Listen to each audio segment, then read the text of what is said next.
Right, thank you. Right, we're going to move straight into another discussion now. This is a very interesting topic as well on the subject of crowdsourcing, which I must admit is a word I hear often, but don't know very much about. So I'm hoping to be enlightened in this discussion. And we've got two people here to talk to us today. The first one here on my right is Olivier Grémillon. And Olivier heads up the French, Belgian, and Moroccan, correct, operations for a company called Airbnb. And Airbnb, I advise you to check it out if you haven't already. I was doing it earlier this week. It's a community marketplace where people can list and also find places to stay around the world, whether it's a night, a week, a month. Is there a limit ultimately to it? There is not. Okay, so all around the world. And before taking up this role, you were based in Silicon Valley, weren't you? Where you worked for McKinsey, but now you're back in Paris. Yeah. Yes. Okay, good. So Olivier, and with him is Alex Balfour, and Alex, I think, has probably had a very tiring year, and in perhaps 6 years, because he was running new media for the London Olympic and Paralympic Games. So you had a very busy summer, I'm sure, with all of that. You were responsible for 77, I read here, different digital channels, and it all seemed to go very well, so congratulations on that. I'm sure behind the scenes there were a few other things going on. You now run your own consulting company as well, so a great experience from both of you. So to start off, I'm going to start with you, Olivier, and just as we did with the last discussion, ask you to tell us a little bit more about who you are and also how crowdsourcing fits into the business that you run. Okay, so you explained a little bit what Airbnb is. I'm going to come back to that just for a second. So we are indeed a marketplace that lists accommodations around the world. We have more than 250,000 listings globally. And basically, if you have an apartment, a villa, a castle, or whatever, you can rent a room that you have when you have some spare space, or you can rent your entire place when you are going somewhere else, vacationing yourself or traveling abroad or whatever. So we are in 192 countries, more than 30,000 cities. And we just opened our 11th office. So we have one in San Francisco, our headquarters, a few in Europe, and one in Sydney that we just opened. I don't know if we have a few slides or. There is a clicker in front of you there. Okay, thanks for that. Here it is.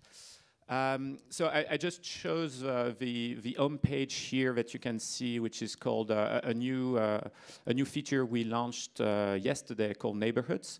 And basically what it does is when you want to go to one of the 7 cities listed here, you can actually get some information on the neighborhood you can go to.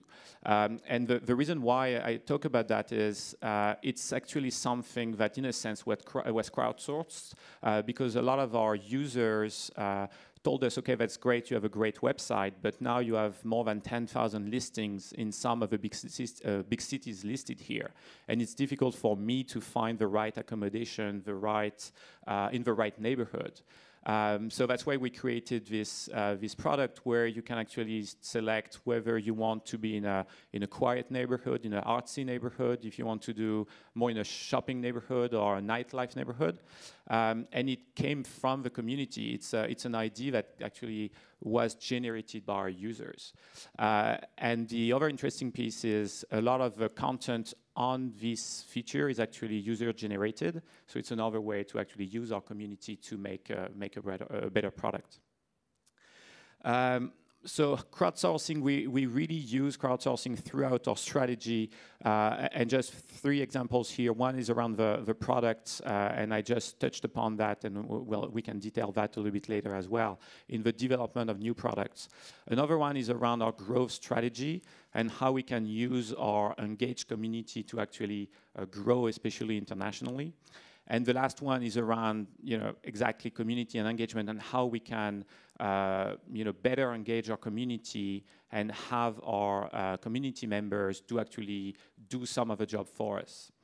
So just to give you a few examples, I don't know if you can see that from the back, but on these 3 dimensions, there is different levels of engagement of our community and how they can help us build some products or give some services. So if we look at the product, for instance, obviously on the low side, on the left side of this of the spectrum, basic customer feedback. I would like to have this feature. This one would work better if you were doing it this way. So nothing very new here. Another one is product integration. So really leveraging user-generated content so that people are local to some cities or to some neighborhoods and know their neighborhoods better than anybody, actually can provide some content to the website is another way we actually use our community to enhance the product.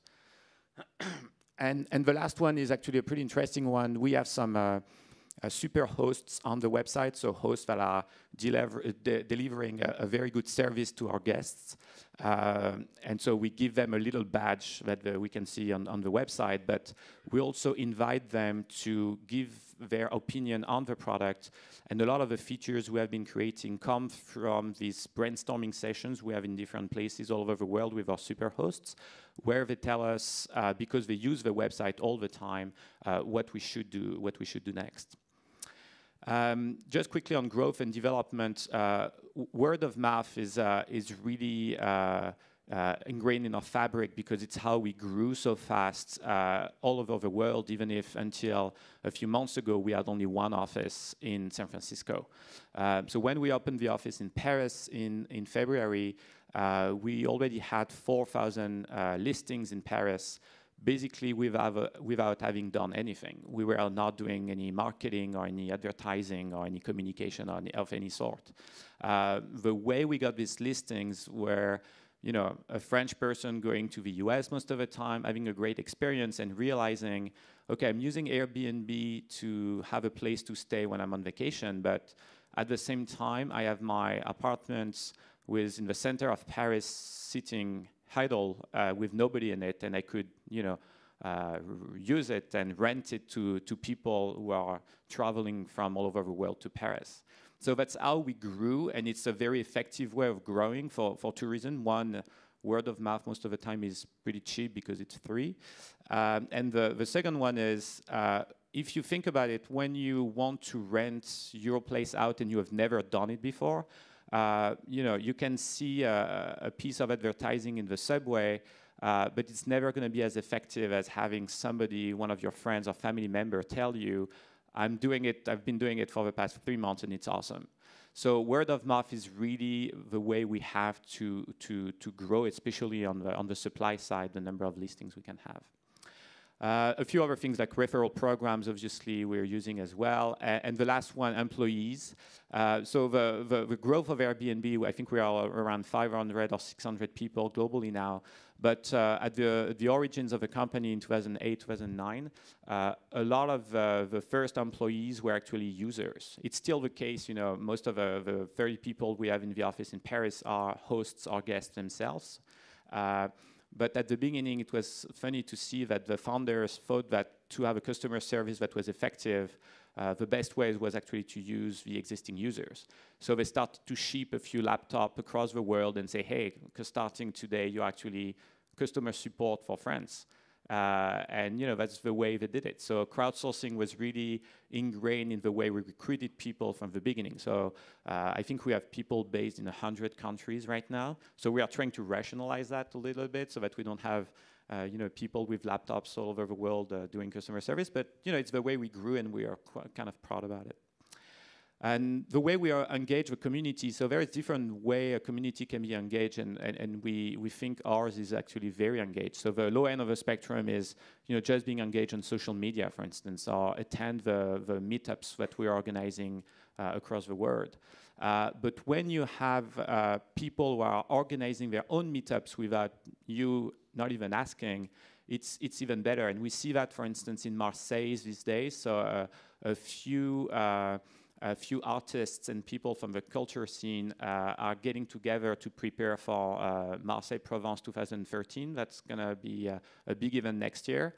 I hope we'll get as much press coverage as the Olympics.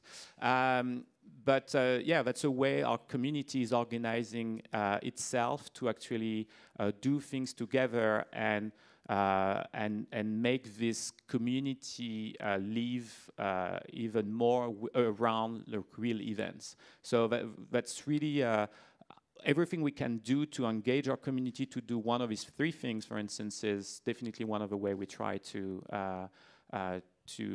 expand and continue to grow. So we can come back to one of these examples, but it was just an overview on how we use crowdsourcing. Good introduction. Thanks very much. All right, Alex, tell us about the Olympics and crowdsourcing. So a little bit of context. Obviously, the Olympic Games is a very different sort of, if you look at it as a business enterprise, it's more than that, obviously, but we don't have the same ongoing relationship with our customer base over many weeks, months, or even years. So the structure of how we communicated changed as we moved towards the major event that we ultimately delivered over a short space of time.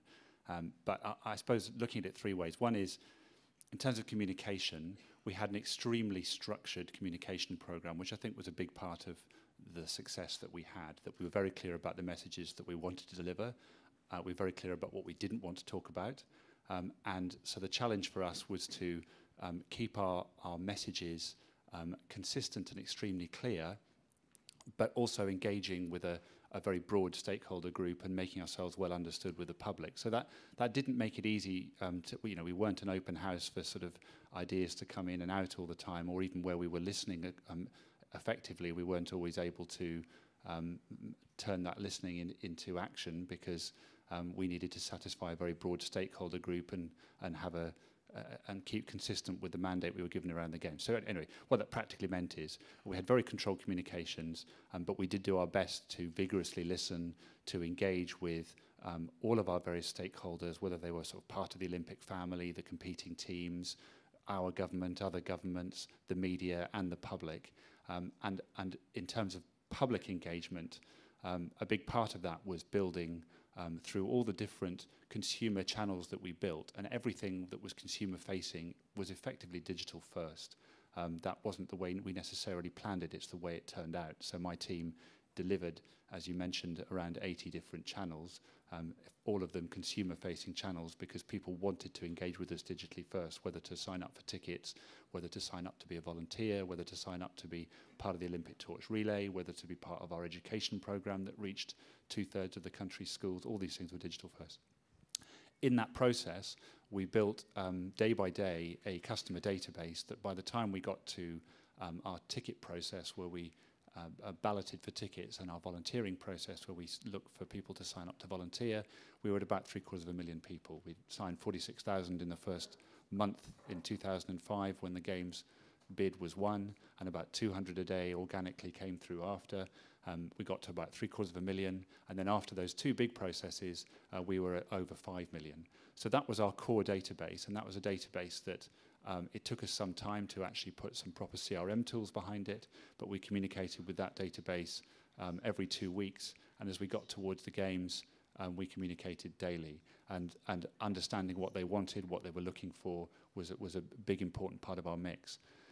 Then also coming into Games, two other things. One was that we knew we were going to deliver services for the consumers, but to a much, much bigger audience, because that's what historically had always happened in Games. People want to find out about what's going on during the Games.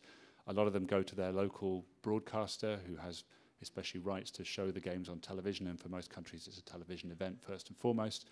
But we wanted to make sure that our messages were well understood and heard, and we spent a lot of time building our final products, our Games Time websites, our mobile site, our two apps and a mobile game that we delivered, and a bunch of social channels.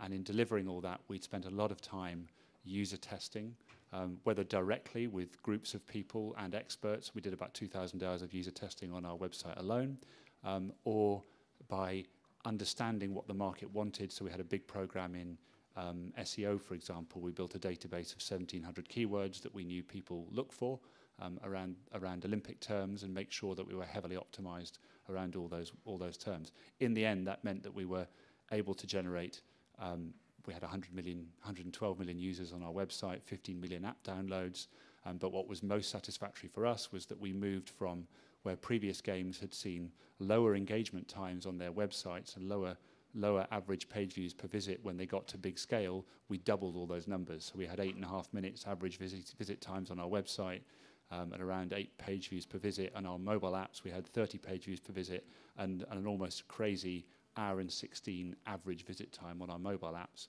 because people never put them down. So the analytics software got a bit confused. But that was a testament to the amount of work we'd done in listening directly or through data. And then social was the other area where we spent a lot of time. When we first rolled out our social platforms, the scale was not so big, or was small enough, if you like, that we could engage with people directly. And although we were very controlled in our communications, and we were very controlled about what we said, and everything was approved effectively centrally, because with a huge stakeholder family, you're always going to say something wrong unless you think it through very carefully, even if it sounds right. But in social, initially we were able to engage directly with people and respond. And when the scale got too big, that became impossible, because people's expectation we simply couldn't meet, that they would have their often very positive questions answered. But we did do a lot of listening, and where a lot of people were talking about a theme, we would respond in general to those.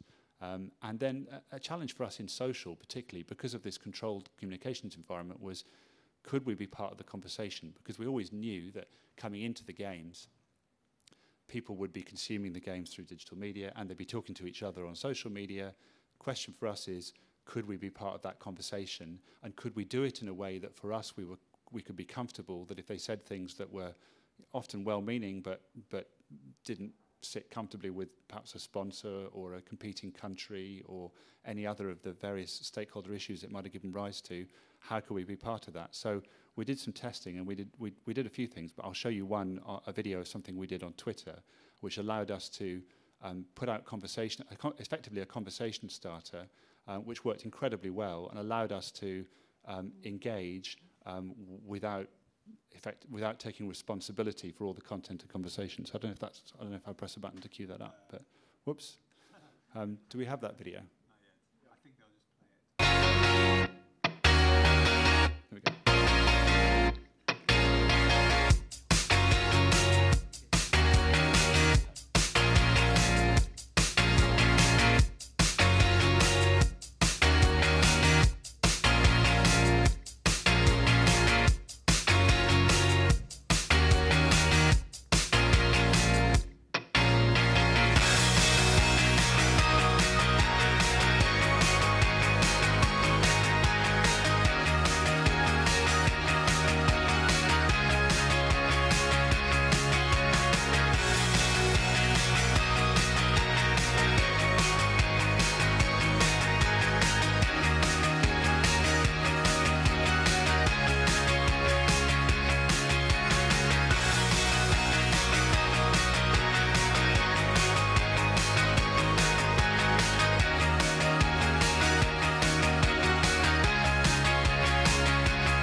Safely say there are many things I didn't know were going to happen during the games. Mongolia coming top of our Twitter table was definitely amongst them. Okay, thanks for that. Now, so let's get into talking about doing crowdsourcing and how it works. And I wanted to start by asking you, well, a two-part question. First of all, what is good crowdsourcing? What does that look like? And what are the prerequisites for it? What do you need to have in place? What do you need to do to get good crowdsourcing for your business? What does that look like? Yeah, I think there are some prerequisites. So I would say two of them. One is having an engaged audience, an engaged community, because if you want to launch some crowdsourcing efforts and nobody responds, nothing really is going to take place or happen. So really having a community that wants to do things, that is passionate enough about your product, your service, your event, or whatever it is, to really want to invest time and effort in actually making it better.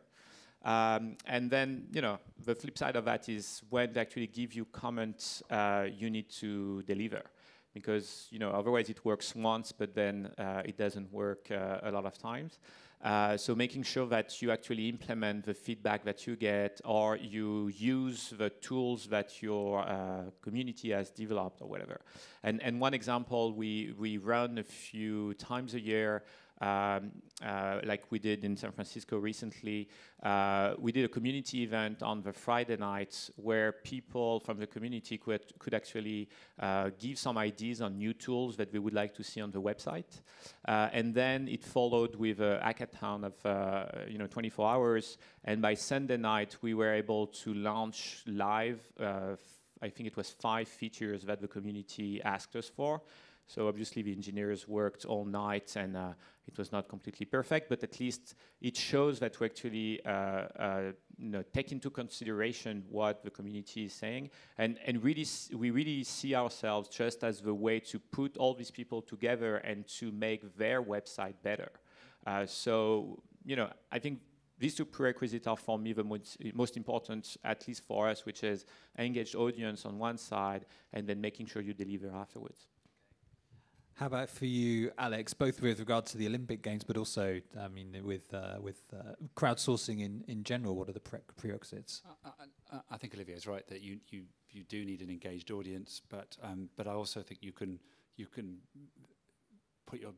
make your audience more disposed to being engaged or feeding back if you just make the effort to reach out. So in terms of the effort it takes, it's all extra effort and not always for obvious reward, because spending time listening means that you're going to get as they say, a fairly high noise to signal ratio. You'll get a lot of people telling you things that aren't particularly helpful. It might become a back channel for complaints about any number of different issues unrelated to what you're asking about. But listening is really important. Certainly we found in an organisation that had a lot of noisy stakeholders whose requirements needed to be satisfied, when we were actually building effectively pure consumer products, especially for the time of the games, it didn't matter that our website, for example, had 70 different internal stakeholders signing off, and that was pretty challenging. But frankly, if the product that we'd produced as a result of that didn't bear up well compared to other products in the market, then all that time would have been wasted. So the most important thing for our consumer profile, for our consumer products, was that they were sensitive to what consumers wanted. As far as possible, we built them around consumer requirements or what we perceived to be consumer requirements. But a big part of the exercise, even if you were to depending what the crowdsourcing meant, whether it was just listening, whether it was soliciting ideas, whether it was looking for improvements, the very fact that you're taking the time and effort to listen enhances your brand. It's good. It's a healthy structure for your business, but it also puts you in a position where you will inevitably find yourself with more advocates for your brand, because you're a brand that's actively listening. And although we did open ourselves to negative commentary every time we did show ourselves to be open and responsive, we'd get just as many people coming back and being quite surprised that we even bothered to listen at all, or that we took time to manage their relatively small concern. And certainly that started to play out in, for example, in our Facebook channels, where we did moderate the channels. We didn't respond to commentary, but a lot of conversation would play itself out, because people would comment on each other's comments and say, "Don't be stupid, that's not helpful," or "These guys are trying," or whatever. So by being seen to be listening, and by even engaging in that process, that in itself can bring benefits. But I agree, it's really tricky, because just an example, the most common feedback we get on the product is the website is too complicated, or we need more features. So, when we have these two conflicting feedbacks, it's difficult because on one side, you always have people who want this new feature because it's for their specific need. And then for others who are more casual users, they want something more simple. But just having this feedback by itself was interesting for us because we said, okay, what we need to build is a product that is very simple for a casual user, but for the more advanced users, have the functionalities and the features they need. So how do we do that and make sure that it's not too simple for some and not too complicated for others? And we rethought completely the way the product was built to be able to provide the right product for the right person, which is obviously tricky to do.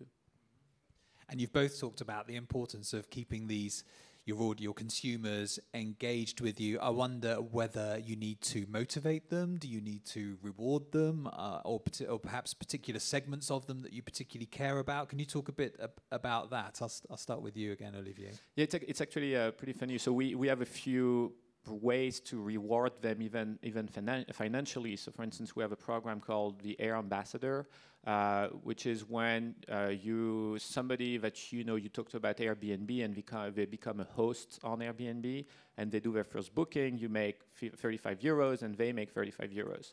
And it works with some people, but with a lot of other people, they say, no, I'm not doing that for the money, right? It's just a product that I love and I want other people to use it, and I think it's good for them, and it's good for everybody.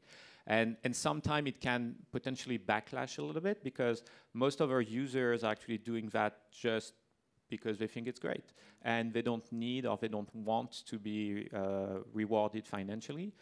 So finding the right reward for the right person, sometimes people don't want anything. Sometimes it's a financial contribution, and sometimes it's just recognition. So that's a tricky part to make sure that you reward people the way they actually want to be rewarded. Okay, and same question to you, Alex. Yeah, some model was slightly different, and certainly a lot of our public consumers only came to our websites and used our apps in a very short period of time. It was difficult to sort of build a relationship, but recognition was a hugely important part of how we communicated with people. Particularly, probably the best example is in our workforce.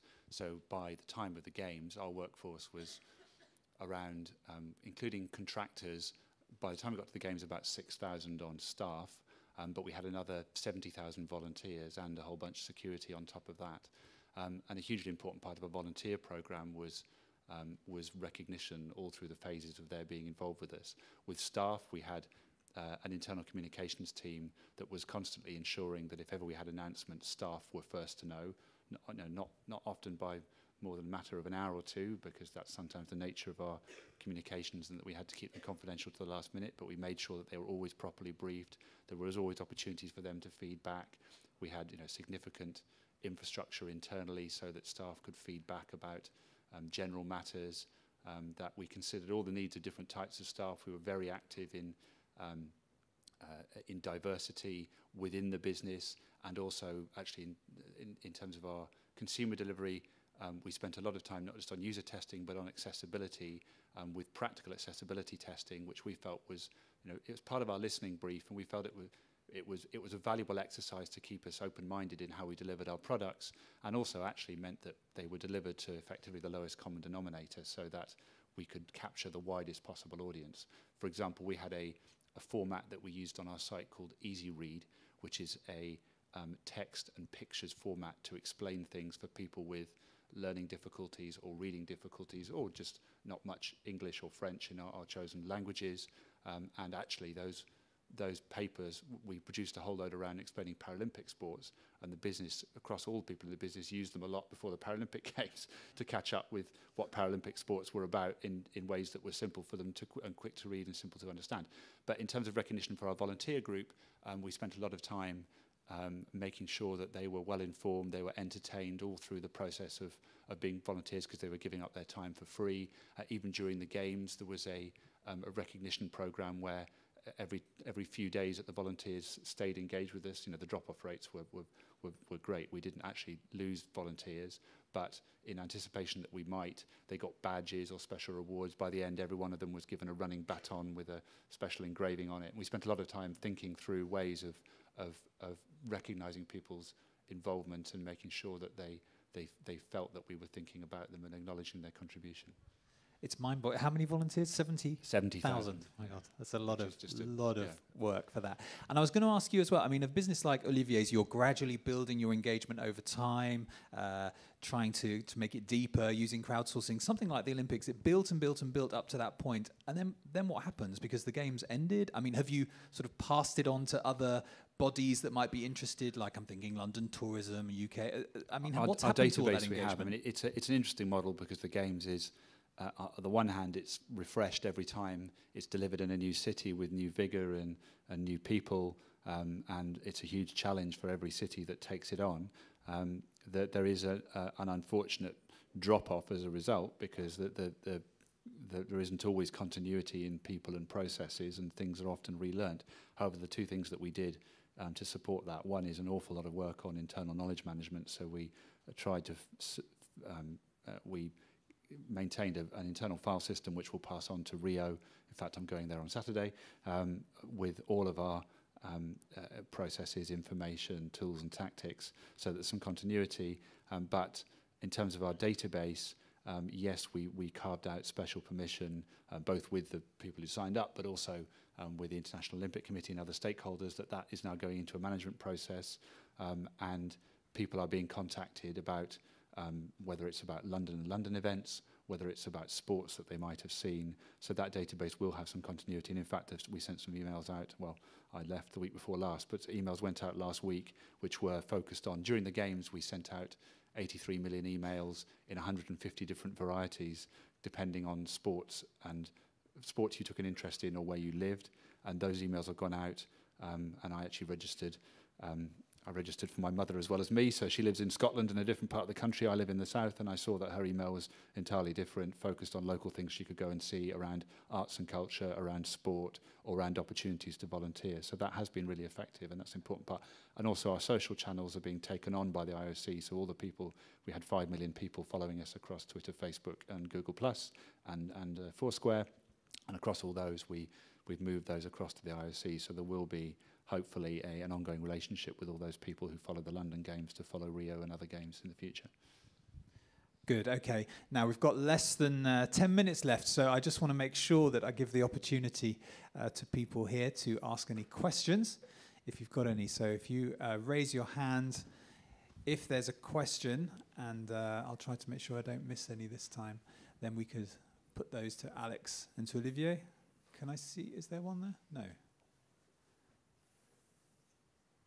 Not for the time being. Okay, then we'll continue. I was going to ask whether or not, I mean, crowdsourcing has clearly been valuable in the way that you've described it, but in terms of really measuring it and demonstrating the value of the investment to the business in general, is that difficult to do, or do people sort of buy into the notion of it anyway? Olivier? I think for some part it's difficult because, if you are trying to see how engaged your audiences or how good the feedback they give you is sometimes it's difficult to measure, but on other fronts it's actually pretty easy. So if we look at the three things I was describing earlier, product, growth, and community. Product, you can just measure how much feedback people give you, what is the quality of the feedback they give you, and if they start to actually give you less feedback, you can assume that, you may not do a very good job at integrating it, or that your audience is less engaged. On the growth front, it's actually pretty easy because we know how much of our new users are coming organically, and most of that is through word of mouth and through crowdsourcing of our own existing users talking about it, versus the little bit of online marketing we're doing. So it's pretty easy to see if you continue to grow through this word of mouth and the fact that people are talking about it, or if it's another channel is needed. And on the community front, engagement on social media, there are a lot of ways to assess that. And also, we are doing a lot of offline events. So if at some point we see that nobody comes to our events anymore, maybe it's because we are not doing a very good job anymore. So, how about for you, Alex? From our point of view, certainly, as I mentioned, the products we delivered at the time of the games, we had some quantitative metrics because we could see that they they were effective, and we doubled visit times and page views. So that that as a direct absolute, and as a relative measure, we did two or three times more traffic than the BBC and NBC, who had a major footprint, especially in the English speaking world around the game. So we know that we were effective, and had we had more time to develop a relationship with those consumers, we might have been able to manage that even more. But that's not the nature of the games. In terms of qualitative effect, Nielsen was one of our sponsors, our marketing partner, a marketing research partner, and we did a monthly study with them, a consistent monthly study against a series of metrics around our programs in general, to understand people's reactions, so that we could see levels of sentiment, which we also, especially during the games, did a lot of social media monitoring, again, to start to understand what people were talking about, and as far as we could understand what sentiment offered. But I think it was probably, sentiment analysis is always a little bit suspect in social media, because it relies on lots of language semantics, and people often use social media ironically, or in ways that it's difficult to understand what they're really saying. But you could certainly see by volumes and relative volumes how we were performing, and that did inform our communications outreach. And then finally, in communications, being sensitive to the needs, especially in an event which does have a political dimension, especially within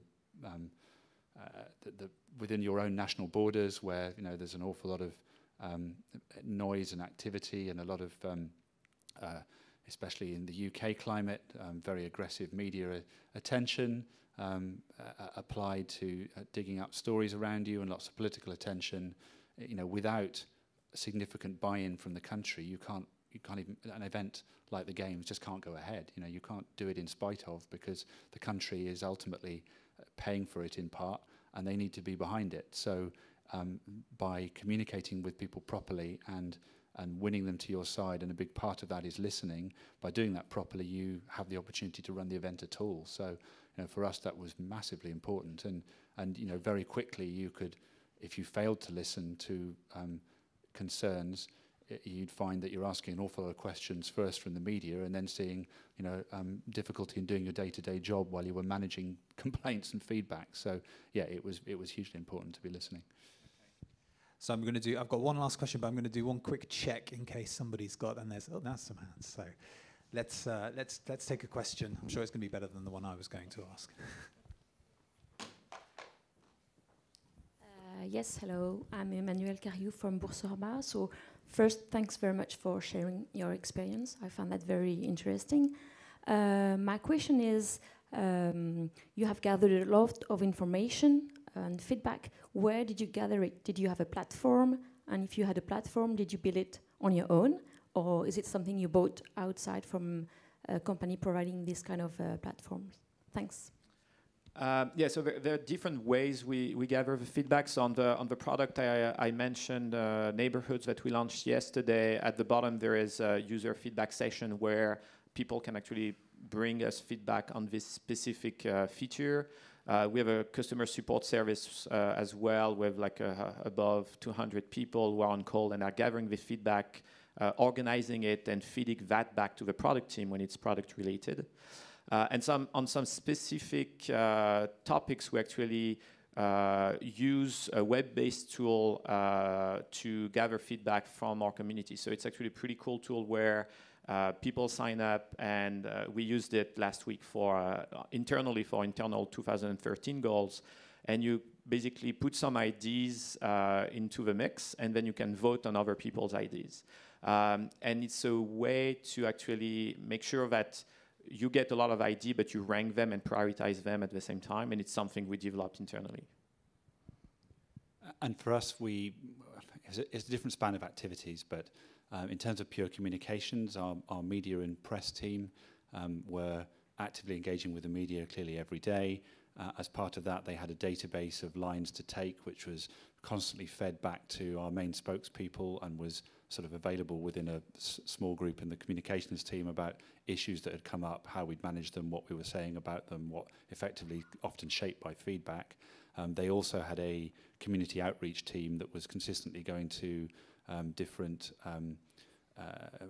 different ethnic groups, different faith groups, that was constantly meeting up and having active sessions.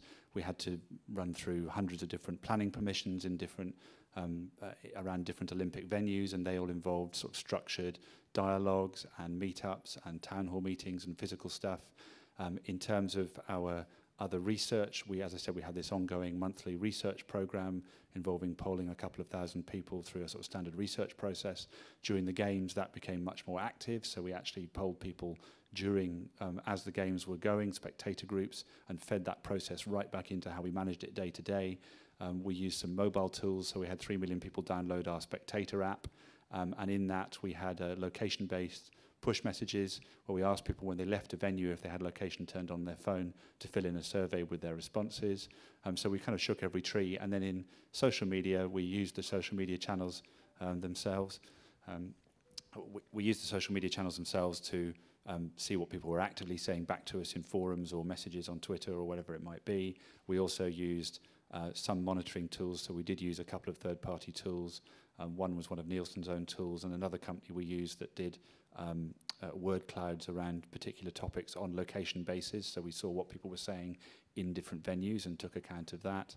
And then monitoring, so we had a full-time monitoring service, a moderation service in effect through the games. And then finally, a call center, which quite an interesting process around that. We had a call center which mainly dealt with sort of specific inquiries around tickets, but also did general calls.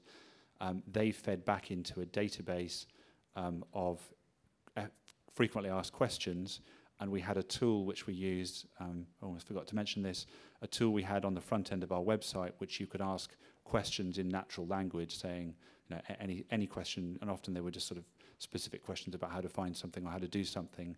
That database was fed daily and updated by a third-party company from stuff that came out of our call center, and it had a significant impact actually in reducing the amount of calls that they had to deal with, because we were always delivering up fresh information around what people were really asking us for.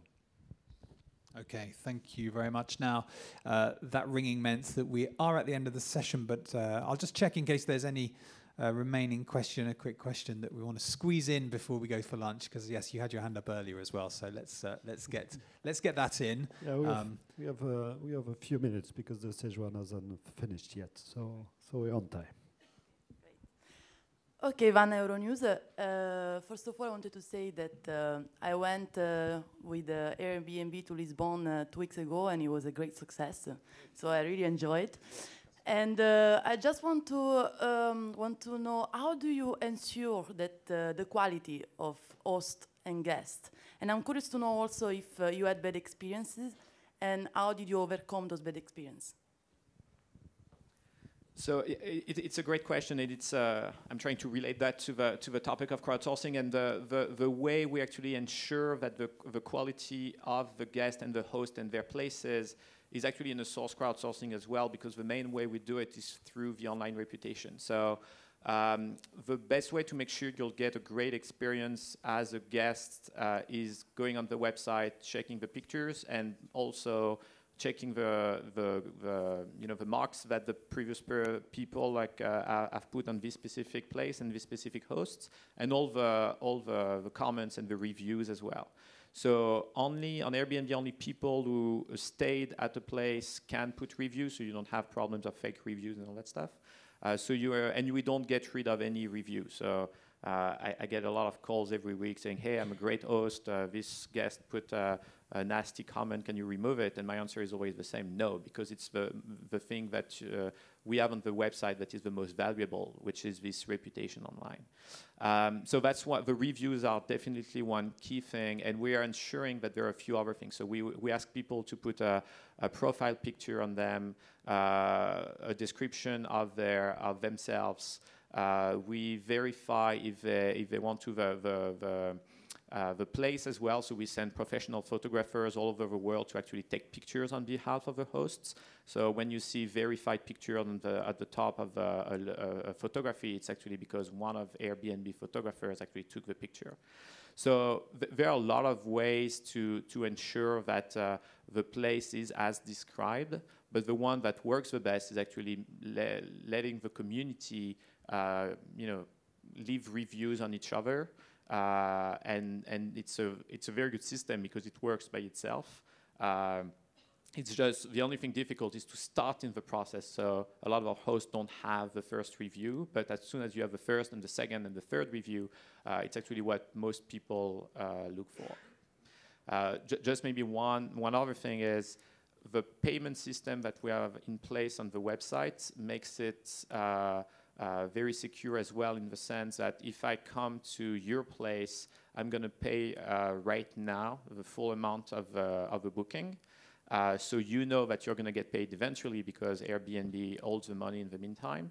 But at the same time, you're going to get paid yourself as a host only 24 hours after I check in into your place, meaning that if something is not as advertised, I have 24 hours to call the customer support to change place or to complain about something, and you'll never get paid. So it means that everybody on the website has every incentive to be fair in their description, because otherwise they'll never see the money. So I think it's an unrelated point, but something Olivier said earlier about the nature of feedback is that, and I've certainly found this in previous things I've worked on editorially, when you ask people for good ideas for your editorial product online, and generally they're not editorial specialists out there, so either they'll say something which is unrealistic, or they'll ask for something which just copies what someone else does. It's often you don't get great origination, and often you're the best. You're best placed to understand what your product is good at and what your team is good at. But I think that we definitely found that a lot of our most useful feedback actually came from people who were from expert review. So, for example, with our general client, we had a client experience process where we divided all of our key clients into athletes, teams, officials, Olympic family, spectators, public, and so on, and went through a very detailed process for a couple of years across the whole business, trying to determine how to service those clients well. And a lot of that involved detailed negotiation with lots of people. So for spectators, that involved police, meteorological office, transport, all sorts of different agencies who, when you got them all in the same room, you suddenly realised that there were lots of things that they didn't understand about each other, how to make processes work well. And a lot of this is not in any way transparent to your everyday consumer because they don't really care and it's far too detailed, but it does affect them if you get it wrong. But by also asking the opinion of your public about this stuff, what you might not learn is anything useful about how to change your operations, but you will learn what they think, how things work. And that in itself can actually then inform your communication, so you can make it clear to people. So, for example, we had sold a lot of tickets a year before the games. We then had a lot of different security protocols at different venues. Generally, it was airport-style security in many venues. And in some venues, you couldn't even take in a bottle of water like that. And we did some panel focus group research with actual ticket holders just before the games and said to them, you do realise for this venue, no water, no objects, this sort of queuing, and they were all horrified as they had no concept that that was the case. So we then went and threw away a lot of the other messaging that we were going to push at them electronically, and in the last few weeks sent out emails just with security pointers, and then anyone who didn't open those emails got sent a physical letter. In my case, I had quite a few tickets and forgot to open the emails, so I got about 10 letters, but at least I knew it was working. And that was an example of how it was less about learning anything from them, but just about how to change operations. It was more just delving into their understanding, so it made your communication stronger. And again, if we hadn't done that, people would have thought that we kind of weren't listening to them because we didn't listen to the fact that they didn't know what we did. Okay, good example. Very interesting. Okay, well, thank you both, Olivier and Alex, for those. I think we shared some very interesting insights there.